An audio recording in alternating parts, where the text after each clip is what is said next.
వాళ్ళ పేర్లన్నీ కూడా ఒక బుక్ లో రాసామన్నారు. ఆ బుక్ లో ఉన్న పేర్లు పనికి కల్పించబోతున్నారా? అంటే వాళ్ళు న్యాయం చేసే దిశగా లేకపోతే నేను మళ్ళీ చాలా స్పష్టంగా చెప్తాను.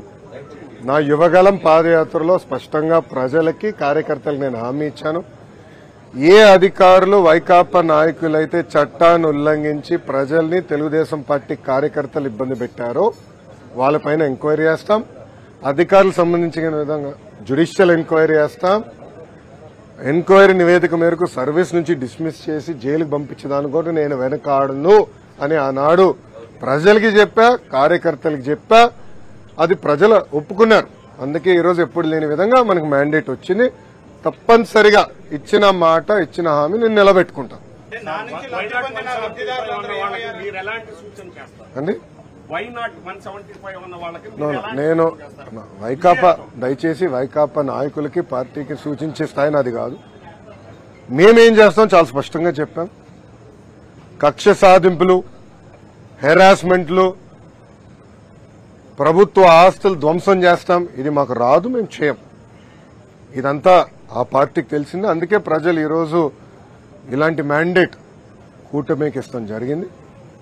సో మాకు ఇచ్చిన మ్యాండేట్ నిలబెట్టుకోవాల్సిన అవసరం 3 పార్టీలపైన ఉన్నాయి. ఎందుకంటే ఆంధ్ర రాష్ట్ర చరిత్రలో ఎవరికి రాని మ్యాండేట్ మాకు వచ్చింది, ఎవరికి రాని మెజారిటీలు మాకు వచ్చినాయి. ఆ బాధ్యత మేము నిలబెట్టుకోవాలి. ఉందాతనంగా ప్రజలకి సేవ చేసే దిశగా మేము పనిచేస్తాం. ఇచ్చిన ప్రతి హామీ నిలబెట్టుకునే బాధ్యత మేము తీసుకుంటాం. రాష్ట్ర చరిత్రలోనే మొదటిసారి మీ కుటుంబ సభ్యుల్ని టార్గెట్ చేసి అవహేళన చేశారు. వారి విషయంలో మీరు ఎలా ముందుకెళ్లబోతున్నారు? ఇప్పుడు ఆనాడు శాసనసభ సాక్షిగా మా తల్లిని అవమానించారు. అది తట్టుకోలేక చంద్రబాబు నాయుడు గారు ఆనాడు శపథం కూడా చేశారు. మళ్లీ ముఖ్యమంత్రిగా ఈ సభలో అడుగు పెడతానని ఆనాడు చెప్తాం జరిగింది.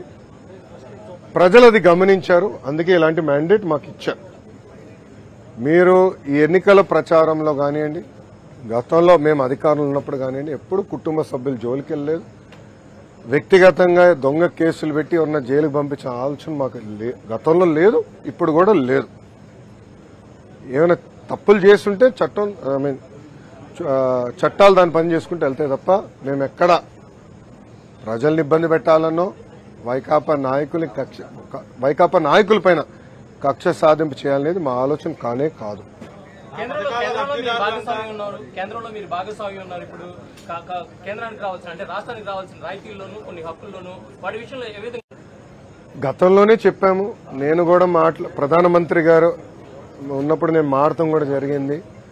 ఆంధ్ర రాష్ట్రానికి అనేక పెండింగ్ ప్రాజెక్ట్స్ ఉన్నాయి. అదేవిధంగా విభజన చట్టంలో మనకు రావాల్సిన అనేక విషయాలపైన స్పష్టత రావాలి. మనకు హామీలు కూడా నిలబెట్టుకోవాల్సిన బాధ్యత కేంద్ర ప్రభుత్వం పైన ఉంది, రాష్ట్ర ప్రభుత్వాల పైన ఉన్నాయి. అమరావతి అవ్వచ్చు, పోలవరం అవ్వచ్చు, వెనుకబడిన జిల్లాల అభివృద్ధి కావచ్చు, ఇవన్నీ ఉన్నాయి. ఇవన్నీ కలిసికట్టుగా మేము ముందరికెళ్తాం. ఇవన్నీ గతంలోనే పొత్తులోకి వెళ్లే ముందే వాళ్ళతో మాట్లాడాం, చర్చించాం. స్పష్టమైన హామీ వాళ్ళు ఇచ్చారు. దాని మేరకు పొత్తుకెళ్లాం.